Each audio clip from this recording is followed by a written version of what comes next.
Alan Vatandaş Kuşlayıcılar ilk ölentide benim kanalımda yazılmayı yahtan çıkarmam diyetim gelýär.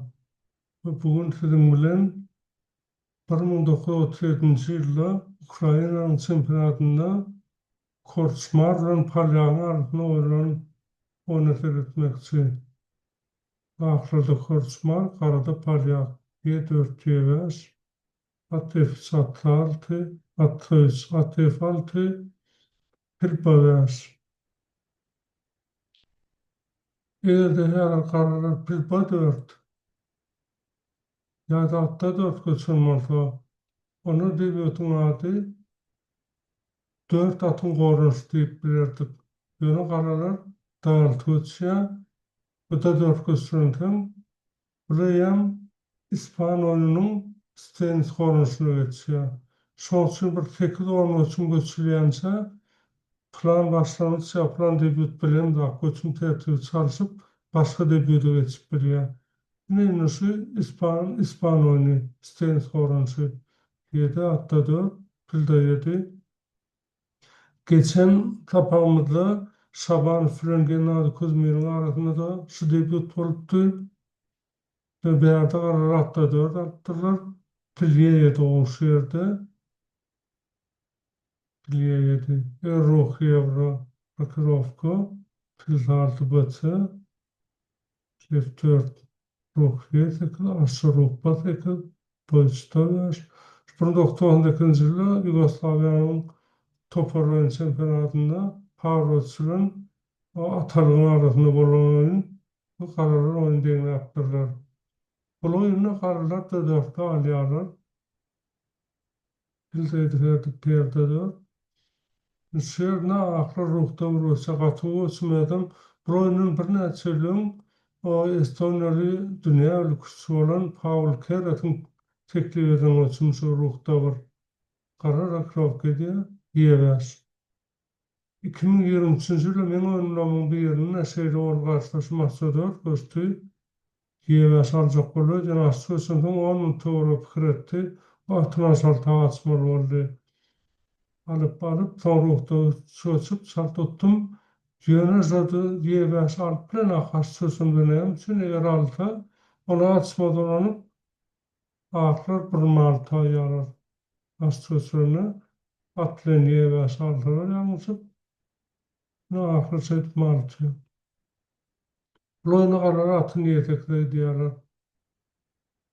Doğru karar hiç de tutturmadı. Mal tanı, piyada tanı dengiyona aklan malları aktif yadadı doğruna. Ruhiye roçanız, ruhiye roçanın ben 1983 yılın iyun ayına aydıp geletim böyle. Son vaat men iyun ayına Latviyanın Kandava dinlerinde şu önkü eslerin kâdesler arkadaşlarının yaşlar kuşt mektebinin sesini atmıştım. O şu yerde Mikhail Tar'ın təlimçisi, önkü eslerin atkadan təlimçisi, sport sadi Aleksandr Naftalevich Koblenz, bu Grossmeister Igor Vladimirovich Platon, Sapak Kessler sonra Aleksandr Naftalevich Kurun sonra da Sapak Vatı işte teorisini bilmek bize neyem için gerekti ya. Benim 10 yaşlarına oğlanlar kıydılar.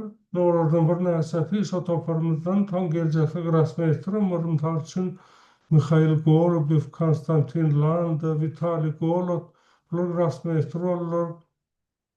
Moskva'dan Vladimir Barsky, Riga'dan Andrei Sokolov, o dünya o çempionatını danışar olan Andrei Sokolov değil, bu yaşlı Andrei Sokolov. Bunlar sport sadı olurlar. O Gendriyetta Lagvilava kıyılan arasında 16 yaşın dünya çempionatı atlaştı. Karışı toparımızdan toğradı. Şu kıstıyorsun bilmek bize neyim için gerekti. Her kim bir hil cevap verdi. Şu yerde kim vaat taşıtlamak için idi. Kim karşılasın da tutmak için idi. Onun tonuna Koblenz demediydi. Yanından çıkarmak dedi. Kıstıyorsun bilmek bize mahallemizin aktif payçalarda durmak için gerektiydi. Eğer esas variantlara gitsen de teoriyasyn onu ähli malyň aktiw ýagdaýda işsiň ýagdaýda durýar diýip öwretdi. Şahar ruhy ýolçynyň şoň diýen sözleri ýadyma düşýär. Göres aklyň hemme mal aktiw ýagdaýda durýar. Özlerim hemmesi fazlasykly işleýär. Ne garalan görýär, ne atyýa şekilde durýar, şekilde ruh oýnanak. Bu ruha malda duruşy bir hilrak. Fazlasykly garamanlarda oyunu garalar perde ihtiyaç ölçüyor.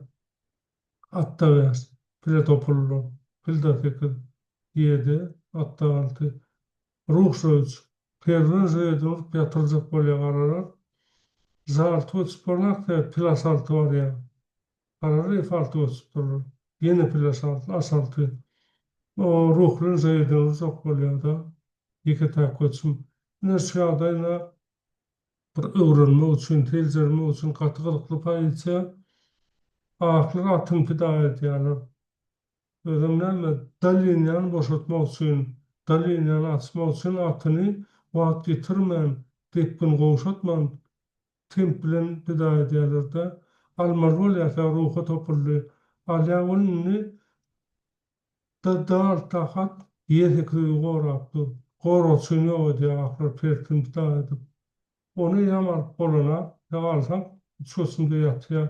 Ruh yefekilden kuş, ruh yefekil ruhsa yedi, sağıştekil ruh yefekil yataya.